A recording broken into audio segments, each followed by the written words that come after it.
San Isidro es la gran feria del ganado en Llanera y ahí ha estado Vox otra vez para conocer de primera mano las problemáticas de nuestra gente del campo, esa gente que nos da de comer, que lleva la carne a los supermercados y que gracias a ellos hemos superado una crisis como la del COVID sin grandes dificultades para abastecernos de alimentación. Lamentablemente muchos de los ganaderos han tenido que volver con sus animales a la cuadra porque el mercado ya no es lo que era.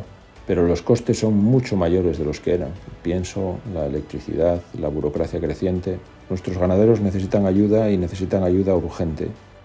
Sobre todo una ayuda que les deje trabajar, que les deje ganarse la vida, que les permita fijar precios razonables a sus producciones, que les ayude a reducir sus costes de producción. Todos ellos nos lo dijeron. Es muy difícil ya vivir del campo. Tenemos que defenderlos primero a ellos antes que a los lobos.